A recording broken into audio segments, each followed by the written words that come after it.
Before we get into this video today, I just wanted to extend my thoughts and prayers and my condolences to everyone affected by the tragedy in New Orleans on January 1st, this past Wednesday.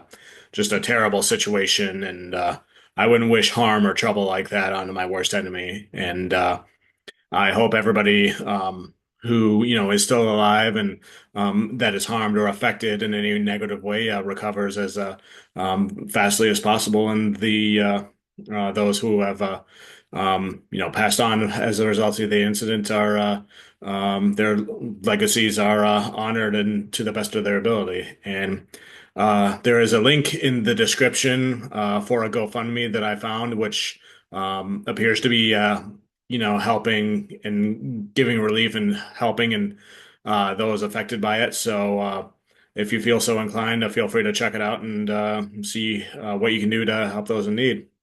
Now on to the video. You dudes, Warren here. How was everybody's holiday break? I, for one, my Christmas was fantastic. My New Year's was not what I hoped to be, but I like to think of it as a new start. So I went out to a few places, trying to, socialize and, meet new, hopefully make new friends, meet new people, get into that. And that's my New Year's resolution actually, is to try to make new friends that's outside of work and outside of YouTube, and try to get things going more in my social life, because I've lived in the city I've lived in for a year and a half now, and I've pretty much just been focusing on work and YouTube and setting myself up um, for success. And I think I'm ready to kind of really that's why it's a resolution, trying to, enjoy my life and where I'm at as best as I can. So I did go out. I did talk to a couple of people, but the conversations were really just trivial. So I didn't really feel like I met new friends, but I'm keeping a list of my what I thought I did right, what I can improve on, and then just, trying to do better for the next time. But I'm definitely gonna have a lot of practice with that. But enough about that. We're here to talk football. We're here to talk about the anticipated game that has been in the making this entire season, because the Minnesota Vikings started out on top, and then the Lions played them and beat them, and they took over the top spot in the NFC and the NFC North, and the Vikings have been on their heels ever since and really have not let up at all. And the Eagles were there for a while too, but then they lost to the Commanders, and that really made it more down to the Lions and Vikings. So um, this video is coming out Friday morning. I figured this would be a good time. I like to try to use these opportunities right before big games like this to reflect a little bit, So Kevin O'Connell has been the Vikings coach. This is his almost his third year is complete, while Dan Campbell's fourth year is almost complete. So I figured, why not go back to when O'Connell first started coaching the Vikings? Dan Campbell would have been in his second year. So, since the start of the 2022 season. So let's look at the past 5 games and look at sort of the details of um, those matchups between O'Connell's Minnesota Vikings and Dan Campbell's Detroit Lions. And the Lions have won 4 of the last 5. In fact, they've won 4 straight, and I'm hoping that streak will extend to 5, obviously, because I'm a Lions fan. But Minnesota has been playing good themselves, and I think it would be definitely important to try to figure out why the Lions have been successful in the wins that they have, and then look at the one loss and figure out what Minnesota did right in that game, and maybe we can try to learn what to expect, what each team is going to try to do to beat the other, and then try to look for patterns in some of the team statistics. So basically, I went to ESPN and I brought up the box scores of all 5 of those games on ESPN's website, and they have the different tabs for like team stats, like box scores for individual statistics, and the game recap. There's an AP story, which article summarizing the game. And what I'm going to do is we're going to go by game and bring up certain key statistics. which ones the Lions won, which ones the Vikings won, and then which ones were ties, and then talk about that a little bit. In each game, I'll bring up, the first few graphs of the article summarizing the game, as well as the direct quotes from each of the head coaches, the quarterbacks, and other players, and everyone else involved in those games, just to kind of reflect and kind of, if they're watching, then they can help them remember those times and, help them uh, see what worked and what didn't work. And maybe I'm hoping in my case it will help the Lions win if any of them are watching this video. So, all that being said, let's go ahead and get into it. All right, so here's my recap of the last five games between Dan Campbell's Detroit Lions and Kevin O'Connell's Minnesota Vikings. The first one is back from September 25th, 2022, and I do remember this one. This was kind of an this was a game that the Lions should have won, but a controversial decision late in the game allowed the Vikings to come back and win at the last minute thanks to Osborne on a clutch touchdown. Campbell elected to go for a 50-yard field goal with a different kicker at the time, and they missed it. And people were thinking, well, he goes for fourth down all the time. Why don't he just go for fourth down there or punt it? And then he went for the field goal. Just so happens to be that time. But we lost that game by a score at 28-24. This was at US Bank Stadium in Minneapolis. And then the time of possession, Detroit dominated with 34 minutes and 4 seconds to Minnesota's 25 minutes, 56 seconds. Turnovers caused, this is like, I just did like how many that the team got. So like Detroit, for example, probably got an interception or they recovered a fumble. And then same thing with the opponent. In this case, it was a tie. So as evidenced by the black color of the text there. So green means good for Detroit. Red means good for the opponent, obviously. So penalties, Detroit had 7 for 59 yards. Minnesota had three penalties for 15 yards. So Minnesota won the penalty battle there. They had fewer penalties that hurt them. First downs, Minnesota had 30 to Detroit's 23. Fourth down rate, I thought about doing third down for this, but knowing it's a Dan Campbell team and more teams are trying to emulate that why not do fourth down? So Detroit was four for six, Minnesota was 1 for 2, and whoever had the higher percentage is who won out that. Then the red zone rate, both teams were 3 for 3 in the red zone. Rushing yards, Detroit won the rushing yard battle with 139 to Minnesota's 123. And this was when we had Jamal Williams and DeAndre Swift at the time. Passing yards, Detroit had 277 to Minnesota's 250. Tackles for loss, Detroit had 3, but Minnesota had one more at 4. Punting, Detroit's punter, which I believe was Jack Fox. Yeah. He had 3 punts for 134 yards, where Minnesota had 3 punts for 156 yards. Now, for the punting, I tend to go by first and foremost, whichever team had to punt the fewest amount of times, because that's really more of a team responsibility, in my opinion. And since they both tied with 3, the next criteria was which one punted for the longest amount of yards total. In this case, it just so happened to be Minnesota that game. So, but all things considered, it seems relatively even there. And field goals, Detroit was 1 for 3, but Minnesota was over 2. I put an asterisk here and I put this in red because that was that. If you make that last field goal, you win the game type of play. And then because what happened, they missed the field goal and Minnesota marched right back down the field late for a game-winning touchdown with Osborne there. So that's why I had the asterisk there, and that's why I considered it a loss for Detroit in that category, which of course led to them losing this game, even though they were ahead for the majority of that game. And another thing I did, I had access to the AP's recap of the game. I took the first few graphs of each story for each respective game, plus all the direct quotes from later on in the article in that game. So if you ever like look around on ESPN's Gamecast sheet, you got the box scores, the team scores, and then on the recap or Gamecast, you should be able to find um, the article, the AP article.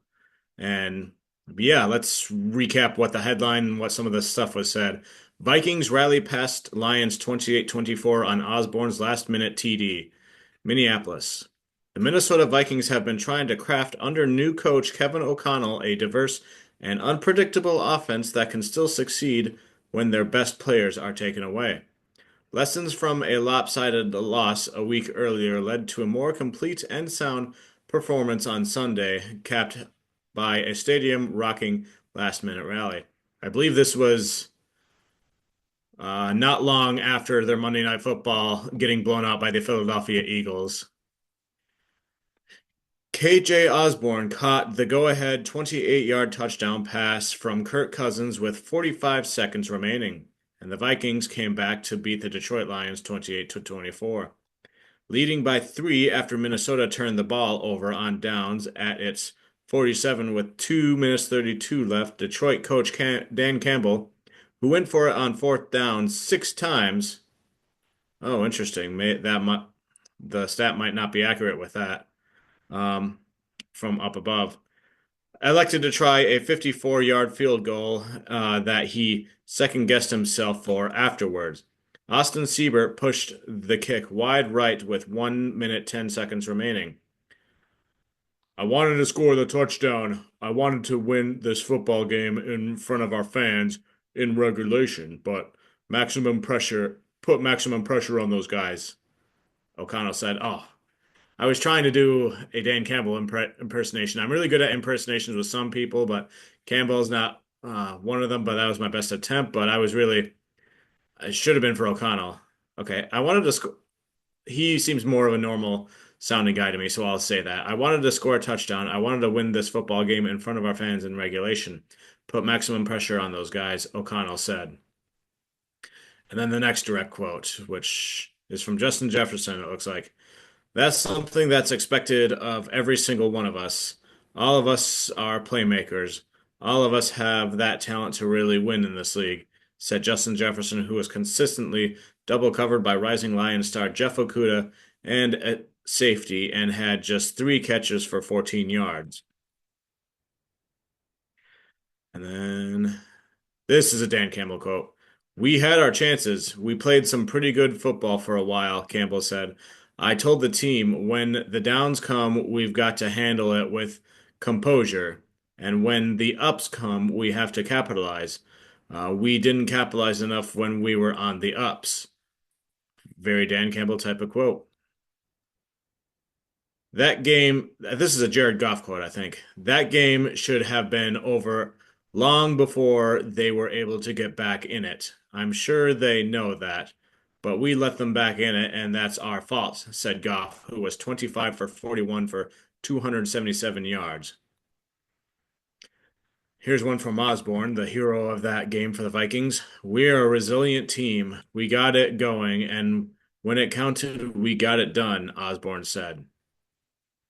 "With the group of guys we have, we're never out of it," Madison said. Was another Vikings player, I think, and I didn't pull the context out for that. I just wanted to get the direct quotes because that's what the players and the coaches said. And I wanted to remind everybody about what was said in these games. All right. This is the second game of 5 to talk about here. December 11th, 2022. Detroit won this game at Ford Field by a score of 34-23. Time of possession, Detroit won with 31 minutes and 54 seconds. Minnesota, 28 minutes and 6 seconds. So, razor thin margin there. That would be an understatement with the other stats soon to come there. Turnovers caused, Detroit 2 with Minnesota 0. Penalties. Detroit, 7 penalties for 51 yards. How do you get 1 yard? Must have been a half the distance to the goal type of penalty. Where Minnesota had 3 penalties for 25 yards. First downs, both teams had 23 apiece. They tied there.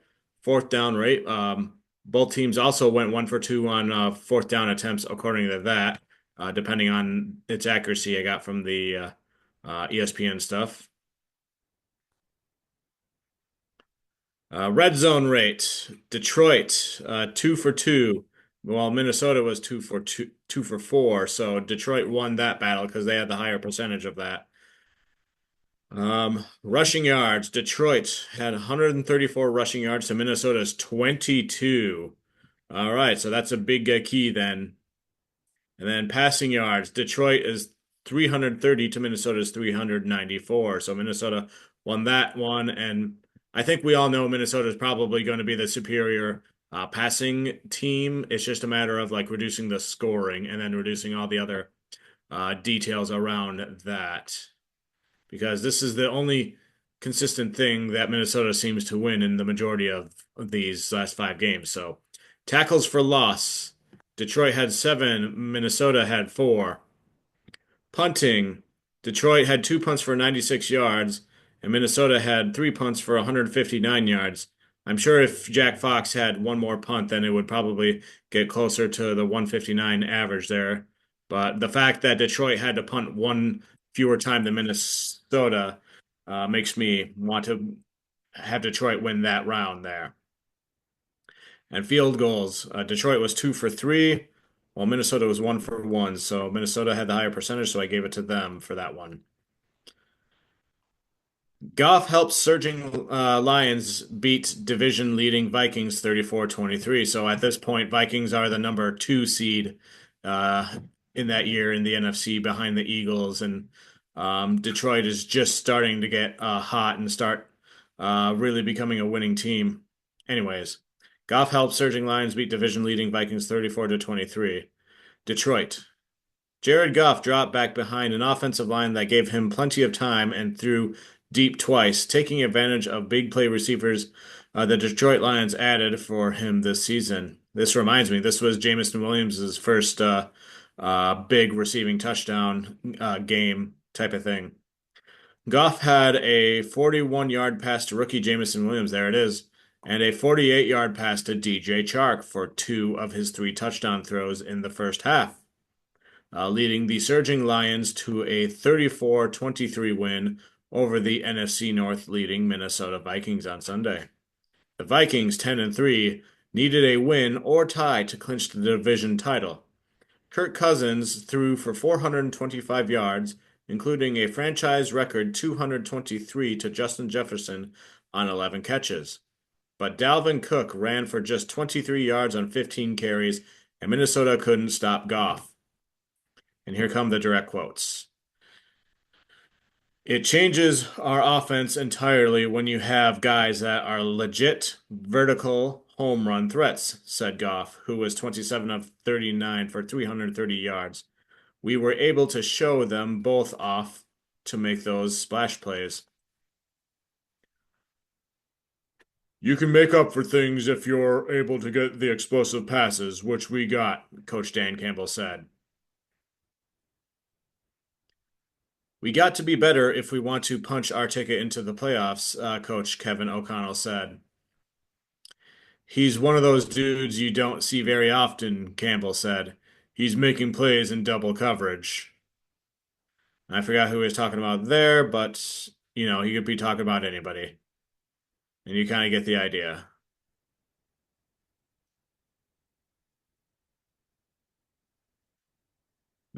I think he's talking about Kirk Cousins, actually, and the job he did for Minnesota, now that I'm remembering.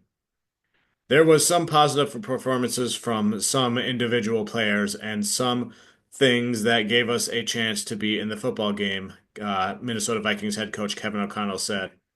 But just across the board, not enough in the run game offensively, and a pretty critical turnover. So, yeah, bringing up the fact that I didn't run the ball a whole lot. All right, here's the third game to talk about. This is the first of 2 games in the 2023 season on December 24th. This took place in Minneapolis at US Bank Stadium. So Detroit won by a score of 30-24. The time of possession, Detroit 38 minutes, 22 seconds to Minnesota's 21 minutes and 38 seconds. Turnovers caused, Detroit had four to Minnesota's one, and there was a lot of interceptions in that game. Penalties, yeah, the Melifonwu interception is a memorable one, and you'll see why in a minute. Penalties, Detroit had 9 for 52 yards, while Minnesota had 8 for 64 yards. Because Minnesota had the most cumulative penalty yards, Detroit won that round there. And, they got more on fewer penalties, which I think is worse in that case. First downs, Detroit had 28 first downs to Minnesota's 19. Fourth down rate, Detroit was 2 for 2, and Minnesota was 0 for 1. So Detroit had the higher percentage there. Um, the red zone rate, Detroit was 4 for 5, while Minnesota was 2 for 3. So 4 for 5 is 80%, where 2 for 3 is 66%. So Detroit has the higher percentage at 80. Um, Rushing yards, Detroit had 143 to Minnesota's 17 rushing yards. The passing yards, though, once again, Minnesota is that passing team. Detroit had 246 passing yards to Minnesota's 373, and I think that backup Collins was starting in that game. I believe that's what his name was. So there's a number of different quarterbacks in these games. So Kirk Cousins, Collins, and then now Sam Darnold for the last one, which we'll get to. Tackles for loss. Detroit had three to Minnesota's four. Punting. Detroit had three punts for 143 yards, and Minnesota had two punts for 100 yards. So Minnesota punted fewer times, so they got that round. So if they punted one more time, they probably would have gotten up to 143 around there or something. So field goals, Detroit was 1 for 1, and Minnesota was 1 for 1. The tiebreaker here, and this will disqualify anybody, there was one missed extra point. One missed extra point. And now for the article. Lions hang on to beat Vikings 30-24 and clinch first division title since 1993. Minneapolis. Dan Campbell towered over the podium in a black t-shirt commemorating Detroit's first division title in 30 years, reveling in the moment as the bass from the locker room next door pulsated through the walls. When the Lions played at Minnesota 2 years ago in Campbell's first season, the 6'5" head coach cried during his post-game news conference in the emotion of a crushing loss. The NFL's most famously losing franchise has made major progress in so many ways. Jahmyr Gibbs had two rushing touchdowns. Amon-Ra St. Brown had 106 receiving yards and a third quarter go-ahead score, and Ifeatu Melifonwu had the game-sealing interception at the 5-yard line with 49 seconds left to lead the Lions past the injury-ravaged Vikings 34-24 on Sunday. I'm proud of all the Lions fans out there who've been dying for this for years, Campbell said. That was for you too. Thank you, Coach Campbell. Losing the turnover battle, you're most likely going to lose every time, Jefferson said of the Vikings, referring to that game-sealing interception that Iffy had. So I can't even imagine it because I'm only 24, Melifonwu said when he was asked about you know, the division title last time the Lions won it. You don't realize how much it means to you until it happens, Frank Ragnow says. Obviously, again, referring to winning the division. This was the chance, St. Brown said. We couldn't let it slip. Proud of our guys for the way they battled, Vikings coach Kevin O'Connell said. Got to tip your hat to Dan and his group over there. Well, thank you, Coach Kevin O'Connell. All right, here's the fourth game. This was the final game of the regular season last year, January 7th, 2024, and this is fresh after the controversial loss to the Cowboys with the Decker reported incident, and then the focus of this game was, oh, Dan Campbell's playing all of his starters. He's not resting anybody. And then Sam Laporta left the game with an injury. And then they were also trying to get Josh Reynolds his bonus money if he gets to a certain amount of plays, which with a bunch of screen passes. But Amon-Ra St. Brown, I guess, according to Ben Johnson, threw a little bit of a wrench in that plans when he like caught a pass and then cut across the field and scored a touchdown there. But that's what I remember from that one. And then the score was Detroit 30, Minnesota 20. The time of possession, this is kind of a weird one, like because rushing yards and passing yards, Minnesota got them, and time of possession got it, but we still won this game. Time of possession, Detroit 25-01, Minnesota 34 and 59. Almost 10 minutes more than Detroit. Turnovers caused, Detroit had two turnovers caused, and Minnesota zero. Penalties. Detroit had four for 20 yards, and Minnesota had eight penalties for 77 yards. So we won the penalty battle there. First downs. Detroit had, oh yeah, that was another one. 19, and Minnesota had 24. So Minnesota won that battle. Fourth down rate, Detroit was two for two, and Minnesota was two for three. So Detroit had the higher fourth down percentage, so they won that. Red zone rate, Detroit was three for four. Minnesota was 0 for 1, so 75% beats 0%. Rushing yards, Detroit had 70 to Minnesota's 89. And then passing yards, Detroit had 311 to Minnesota's 359. Tackles for loss, Detroit had six and Minnesota had three. Punting, Detroit had five for 268 yards. Yeah, this was a punting match for sure. This is the highest one yet. Minnesota had four for 224 yards. So Minnesota punted one fewer time, so they won this round. And if they punted one more time, they probably would have got up to 268. So both punters doing what they have to do there. Field goals.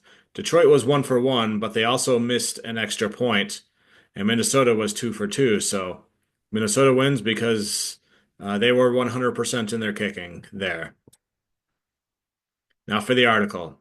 Playoff bound Lions uh, lose record-breaking rookie Sam Laporta to knee injury in 30-20 win over Vikings.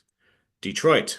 Detroit Lions coach Dan Campbell was determined to close the regular season with a win, taking the risk of getting players hurt in hopes of moving from the number three to the number two seed in the NFC and potentially hosting two or more playoff games. Detroit won a franchise record tying 12th game, beating Minnesota, but lost a standout rookie tight end Sam Laporta to a potentially serious knee injury.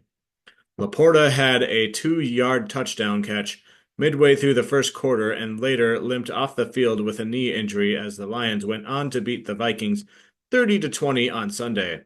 It was an ominous development for the NFC champions a week before the postseason. You're either all in or all out, Campbell said. And that really plays into this week's game against San Francisco, his philosophy to keep, playing his starters and keeping them battle hardened. And, uh, that way they all can look each other in the eye and say, well, we gave it our best, the best that we had, and that sort of thing. Here's another one, Jared Goff. You can't replace that chemistry, quarterback Jared Goff said.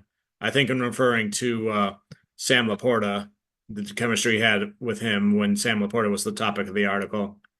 And then Kevin O'Connell here. I appreciate the way these guys battled all the way to the end, despite all the adversity and all the injuries, Viking coach Kevin O'Connell said. Well, shoes on the other foot this year because Detroit has all the injuries, but look how what our record is in spite of that. Anyways, O'Connell again. It is so impressive what he has been able to accomplish in a year with so much adversity and with all the defensive looks he saw, O'Connell said. When he is available for a full game, he's as dominant as anyone in the league.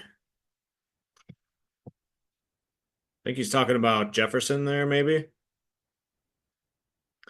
We need to go into the offseason and figure out what the difference was between year one and year two, O'Connell said. All right, and this takes us to the fifth and final one, which is the first time the Vikings and Lions played earlier this year on October 20th, 2024. The score Detroit won this game by a score of 31 to Minnesota's 29. And with all these stats here, this is the most razor thin of margins for a lot of these. So time of possession, Detroit 29:03, Minnesota 30:57. So like around a minute more. So all as dead even as you could possibly get without actually getting dead even, I guess suppose. Turnovers caused. Detroit had one and Minnesota had one, but Minnesota wins this tiebreaker because their one turnover was a touchdown because they we had an interception. They punched the ball out of the running back and they scooped it up and scored a touchdown. So Minnesota won that round for that reason. Penalties. Detroit was 8 for 49 yards and Minnesota was 8 for 59 yards. So Minnesota marginally lost that penalty battle with 10 more yards of penalties, but it was very close. First downs. Detroit had 19, Minnesota had 16. Fourth down right. Detroit was 0 for 1 and Minnesota was 0 for 0 or NA. So both were technically at 0%, even though Detroit had one fourth down attempt. And I thought it was worth noting that both teams also were 4 for 10 on third downs, which was my next criteria. And that was also a tie. So red zone rate. Detroit was 1 for 1 and Minnesota was 0 for 0 or NA. So I kind of get the vibe that Minnesota tends to score a lot of their touchdowns from, 25-yard pass plays or larger or big chunk plays and that sort of thing. Rushing yards, Detroit had 144, Minnesota had 139. Passing yards, Detroit had 247, Minnesota 244. Wow, we had three more than Minnesota, and we actually won the passing yards game with this one. Tackles for loss. Detroit had four, where Minnesota had five. So Minnesota wins that one. Detroit for punting was 4 for 219 yards. Minnesota 3 for 145 yards. Minnesota punted one fewer time than Detroit, although I think Jack Fox's average punt ratio probably would have been bigger than this one. But the fact that Minnesota only had to punt three times and Detroit had to punt four times was the uh, decider there for the overall big picture. Field goals. Minnesota was 3 for 3, and Detroit was 1 for 1. Asterisk here because it was the game-winning field goal that won the game from Jake Bates, where Dan Campbell was like, "Get the man his ball, get the man his ball," and plus the fact that Minnesota was three for had to kick field goals three times as opposed to like two times or one times when those could have been touchdowns is huge because the more field goal attempts there are, the less touchdown opportunities there are for the opponent. So that was another reason why I felt like Detroit won this battle with that. And then here we go. Lions top previously unbeaten Vikings 31-29 on late field goal to cap NFC North thriller. This is when Detroit took the lead in the number one seed battle and the NFC North battle. And Minnesota, along with Philadelphia for a time, has been on Detroit's heels ever since, right up until the final game of the season in the Winter Fall Showdown. Anyways, to continue on with the article, Minneapolis. The Detroit Lions became division champions for the first time in 30 years late last season with a clinching win at Minnesota. They departed this time with another memorable and resilient performance, plus a big boost in their pursuit of another NFC North title. Jake Bates kicked a 44-yard field goal with 15 seconds left in the Lions' 31-29 victory on Sunday, handing the Vikings the first loss in the back and forth game, befitting of the NFL's strongest division. This is Dan Campbell. We talked about patience, keeping your composure, communication, and an attitude, and our guys did that, Dan Campbell said. We didn't bat an eye when things appeared to start going a little south. Notice how the word composure comes up with Dan Campbell's comments. That seems like a key word there, composure. And I noticed Aaron Glenn saying bat an eye when I watched this Thursday's press conference with the assistant coaches. Or it might have been Ben Johnson. No, yeah, Ben Johnson said it about Jared Goff. So. And then Jahmyr Gibbs rushed for 116 yards and two of Detroit's three second quarter touchdowns. He also helped Jared Goff guide the Lions 48 yards in four plays to get in range for their rookie kicker while forcing the Vikings to burn their timeouts. Yeah, getting the Vikings to burn their timeouts early on in those last minute situations, that's definitely an advantage there too. He doesn't get frazzled. He's tough, he's competitive, and he's reliable, Campbell said, which I believe he was talking about Gibbs, or it could have been Goff, one of those two, but I think it was Gibbs. Oh, no, no, no. This one was about Goff, and this next one here is about Gibbs. He's been so close to exploding, Campbell said, and we felt like this was the game. And then Sam Darnold talking here. Obviously, can't let that happen, Darnold said, but Branch made a really good play on it, referring to the Brian Branch interception. They want to apply the pressure. For us, we go down 10-0. We're kind of getting kicked in the mouth a little bit, Goff said. Stay calm, stay relaxed. Goes back to what Campbell said about composure and then what Ben Johnson said about Goff not batting an eye. Got to give them kudos, but we definitely hurt ourselves in plenty of ways, Jefferson said, the Vikings receiver. And that's pretty much it. All right. So from looking at all that, I think I feel confident in picking out five keys for the Lions to have victory over their opponent, the Minnesota Vikings. Like five things that I don't think most other people would catch. From the obvious, like, yeah, the Minnesota Vikings pass the ball, and the Lions' offense is dominant, but their defense is injured, and the stuff that everybody else has talked about to death. But I'm hoping I can find these five keys will help give the Lions an edge. And the first one, special teams. Yes, special teams is number one here because I think given the way that these games tend to go, I think special teams is going to have to be the key, and they're going to have to step up in a lot of the same ways that they did against the Tennessee Titans game. So what am I talking about here?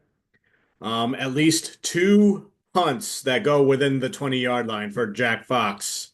Um, and hopefully, and I say two because I hope the Lions collectively, big picture as an overall team, have to punt fewer times than the Minnesota Vikings. So, that goal is have to punt fewer times than the Vikings, but when you do, pin them all the way back within the 20, preferably over by like the five or the two or the one. And if you have to do it three times, so be it. But, like really get them back there. And then as well as the entire team on special teams on the punt returns and kick returns and stuff like that when they're trying to bring the ball back. Try to get a fumble recovery, like punch the ball out and then jump on it and then get a turnover for the Lions on that, whether it's a kick return or a punt return or anything like that. And then also, I'm really trying to challenge the Lions special teams because I really think it's all hands on deck for this game because the stakes are incredibly high. Get at least one blocked field goal, one blocked extra point, or a blocked punt, a blocked something somewhere, and really kind of help turn the tides with that. I know that Lions special teams allowed a blocked extra point, so like no mistakes like that, but let's be the ones to cause those mistakes, and and obviously no missed kicks, no missed field goals, no missed extra points, and like yeah, I know Jake Bates. He hasn't been 100% these last few games, but this is the game where there's zero margin for error for a lot of that because 1 point could really make the difference. So, yeah, if you have to kick 59-yarder or 62-yard attempt, then so be it. But like the field goals that you should be able to make those, and the extra points that you should be able to make those too, make all of them. And then on the other hand, Minnesota's kicker Will Reichard from Alabama, he has not been in. He has had his ups and downs this season as well, especially in this last game against Green Bay. So whatever you can to get Will Riker to have to kick field goals as often as possible, because the more he has to kick field goal attempts, the less touchdowns the Vikings offense is scoring, which is good. So get Riker to have to kick field goals as many times as possible and ice him with a timeout or two, once or twice if you have to, because if we can get him to miss, then I think that could be huge for us because I think he's one of the Vikings' biggest weaknesses right now. So, you know, just all around special teams, double time. I really am challenging the special teams to really do a lot of clutch things and not make any mistakes. So please, special teams. And I just watched the Dave Fipp interview, and he seems really confident. He gives off a lackadaisical term, so he's kind of really hard to tell. But he, I take Dan Campbell's word for it if Dave Fipp is, the guy for the job, and he appears to be has been the guy to the job so far up to this point. So, but I'm really challenging him and his unit to really help us get this win to help complement the other two units. And then the second key to victory after special teams, scoring first. My plan A scenario, in all honesty, is for the coin toss, the Lions, the win the coin toss, defer it, and then they get the ball first in the second half. And then after that, after their first two drives, to score at least one touchdown and one field goal. And after their first two drives, the score to be 10-0. But then again, if it has to be 10-7 or 10-3 or 10-10 or 10-14, so be it, because all those scenarios will at the least keep us in the game. But my goal, scoring in the first two drives is to get out ahead and get the early lead in order to make the opponent, the Minnesota Vikings, have to play from behind in most of the game, especially technically at the end of the game, because to win the game, at the end, when the clock hits zero after the fourth quarter, you have to have score more points than the other ones, and that's how you have to win. But that's how we've beaten most teams this season, and that's how the Buffalo Bills beat the Lions because they jumped out to the early lead, and the shootout was always had Buffalo in front, and Lions always had to play catch up. But let's not be in the position where we have to play catch up. Let's stay ahead. Almost symbolic for how this season has gone, where the Lions have been ahead for most of the season and the Vikings have had to play catch up. And let's keep that game the same way for at least most of it, and then obviously win with more points at the end of the game. And then, and then to do that, like the time of possession battle, like having the ball by at least a few minutes more than the other team. And that kind of segues into my third point because that's kind of into the score first points and then also a part of the third point. So winning the time of possession battle could have been a key point in this, but I think it goes without saying at this point. So, and you've seen like how many times the Lions have won the possession of battle with, and this is the third point, win the rushing game. Because I've noticed in those stats there that the rushing game, when the Vikings have a low rushing game, like below low 100 yards, below 90 yards, the Lions tend to do really well over them. And not only that, but winning the time of possession battle too. So there's been times where we lost or we've won in spite of having more time of possession. And then that one game we lost, we did have more possession. That was a game we should have won, but then the things in the last couple minutes or so happened. But winning the rushing game, limiting the opponent to below 90 yards. And I know that's a lot to ask considering Aaron Jones is the running back who's going to be doing the majority of the rushing for them. But, if you can find a way to get that done, I think because we know the Vikings wide receivers are going to do their thing against Detroit. So Justin Jefferson's probably going to have a big game. So you might as well try to take away as much of the supporting cast, the surrounding details as much as possible. And one of the legs to chop off is definitely neutralizing Aaron Jones as best you can to below 90 yards is what I prefer. And then on the flip side for the Lions offense, there whoever the running backs are, like Gibbs or Craig Reynolds or Jefferson, to at least two running back touchdowns because I noticed in a lot of those games that we won, there was always at least one rushing touchdown, a lot of two rushing touchdowns, like from people like Gibbs. So get our running backs to score and definitely use the running game to eat the clock when it's appropriate to, and keep Sam Darnold and Justin Jefferson, TJ Hawkinson, Jordan Anderson, and all of them on the sideline for as long as possible. And on the flip side, our defense are rushing, uh, our front seven and everything, zero rushing yards in the red zone. Now, from looking at Minnesota's stuff, they don't seem like they're in the red zone that often because they're usually scoring their touchdown on chunk plays, on like huge 30-yard reception plays and that sort of thing. But if you do find yourself in the red zone, your success all season. It starts with stopping the run, and you know all those points are part of my third key of like winning the rushing game. With time of possession, getting your running backs to score, help using them to help eat the clock, neutralizing Minnesota's rushing yards, as well as allowing no red zone rushing as best you can. And then the fourth point here is penalties, and I've noticed it.